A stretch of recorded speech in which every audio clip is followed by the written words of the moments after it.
Dear citizens నమస్తే. ఈ మధ్య అంటే ఇంతకుముందు చాలాసార్లు చెప్పారు మన పిఎం గారు. ఈ మధ్య మరోసారి అన్నారు. ఏంటి? ఒకే దేశం ఒకే ఎన్నిక, ఒకే దేశం ఒకే ఎన్నిక. దీనిపై రెండు తలంపులు మీతో పంచుకోవాలని ఆశపడుతున్నాను. మోడీ గారిని, పిఎం గారిని అడ్రస్ చేస్తూ, సార్ నమస్కారం, సార్ నమస్తే సార్. సార్, ఇప్పుడు మన దగ్గర మన దేశంలో ఫిక్స్డ్ టర్మ్ 5 yearsకి ఒకసారి ఎలక్షన్లు జరుగుతున్నాయి సార్. అవి ఎమ్మెల్యే అయినా ఎంపీ అయినా ఫిక్స్డ్ టర్మ్ సార్. 5 సంవత్సరాలకు ఎన్నికలు జరుగుతున్నాయి సార్. ఒక్కసారే అయితే ఒకసారి రాజస్థాన్, మధ్యప్రదేశ్, ఛత్తీస్గఢ్, తెలంగాణ, మరోసారి బీహార్, జార్ఖండ్, ఈ విధంగా మరోసారి బెంగాల్, మరి కేరళ, తమిళనాడు, ఒరిస్సా, ఈ విధంగా జరుగుతున్నాయి సార్. ఒక్కటేసారి జరుగుతున్నాయి sir. Fixed term of 5 years sir. ఈ విధంగా జరగడం వల్లనే మొన్న బీహార్ ఎలక్షన్లో కొంతమంది కరోనా వ్యాక్సిన్ మీద కొన్ని వాగ్దానాలు చేశారు సార్. ఒకవేళ కరోనా వ్యాక్సిన్ కానీ అవైలబుల్గా ఉంటే మీకు ఉచితంగా ఇస్తాము అని వాగ్దానం అయితే చేసేవారు కదా సార్. అదే ఎలక్షన్లు ఈ విధంగా లేకపోతే చేసేవారా సార్? అంతెందుకు సార్, జీహెచ్ఎంసీ ఎన్నికలలో ఒక పార్టీ వరద సాయం 10,000 ఇస్తామంటే మరో పార్టీ 25,000 రూపాయలు ఇస్తామంటుంది సార్. మరో పార్టీ 50,000 ఇస్తామంటుంది సార్. అదే ఎలక్షన్లు లేకపోతే ఈ విధంగా ఇప్పుడు మన రాష్ట్రం లోపల ఇంకా ఏ ఎలక్షన్లు లేకపోతే ఈ విధంగా వాగ్దానాలు చేస్తారా సార్? ఈ విధంగా ప్రజల దగ్గరకు వస్తారా సార్? లేదు కదా సార్. ఆలోచించండి సార్. ఇంకో విషయం సార్, ఒకవేళ ఏ ఎన్నికలు లేకపోతే ఆ గెలిచిన వాడు హిట్లర్ లాంటి నియంత అయితే ఇక ప్రజలకి ఏ దిక్కు ఉండదు సార్. ఇక 5 సంవత్సరాలు ఏడుపులే సార్. ఒకవేళ దయతలిస్తే 4వ సంవత్సరంలో ఎన్నికల ముందు తాయిలాలు ఇస్తారు సార్. ఇదే కదా సార్ మీ యొక్క ఆలోచన? ప్రజాస్వామ్యంలో మంచి నాయకుడు ప్రజల దగ్గరకు వెళ్ళడానికి భయపడడు సార్. గాంధీజీ గారు అన్నారు సార్, వినియోగదారుడు ఒక వ్యాపార సంస్థకి ఆటంకం కాదు, దానికి ఆ వ్యాపార సంస్థలో ఆయన భాగస్వామి. ఆ వ్యాపార సంస్థ వినియోగదారుడి కోసమే ఉంది అన్నాడు సార్. డెమోక్రసీలో ఎలక్షన్లు అనేవి సర్వసాధారణం సార్. ఈ ఎలక్షన్లు ఉన్నప్పుడే ప్రజల దగ్గరికి నాయకులు వెళ్తారు సార్, లేకపోతే వెళ్ళరు సార్. అది మీకు తెలిసిందే కదా సార్. అందుకే సార్ మీ ఏలికలంతా ఒక విధమైన ఆలోచనలతో ఉంటారు సార్.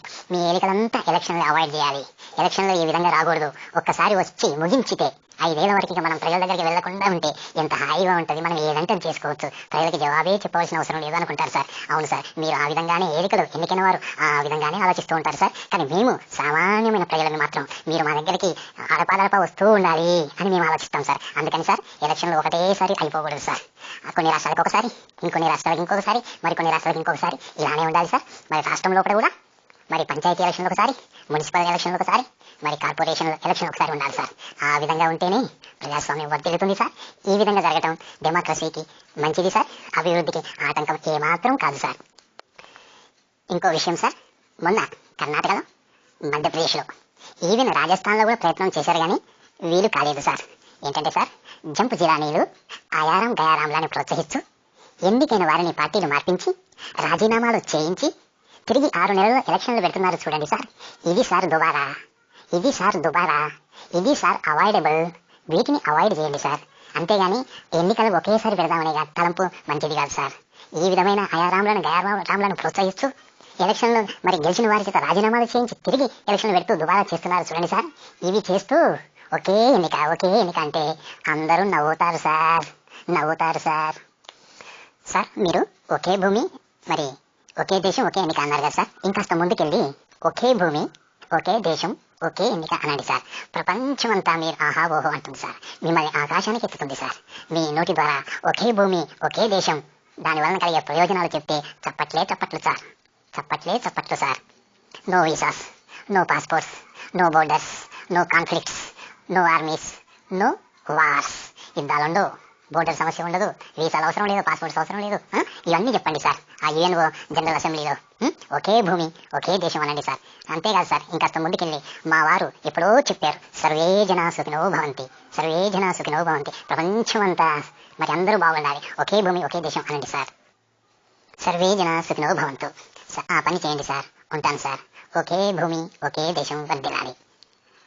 సోదరులారా, ఇక ఆఖరిగా డెమోక్రసీలో ఓటు విలువైనది. ఆ ఓటు హక్కును సద్వినియోగం చేసుకుందాం. ఎట్టి పరిస్థితులలోనూ ఓటును అమ్ముకోకండి, డబ్బులు తీసుకొని ఓటు వేయకండి.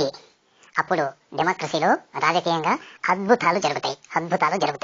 Thank you very much.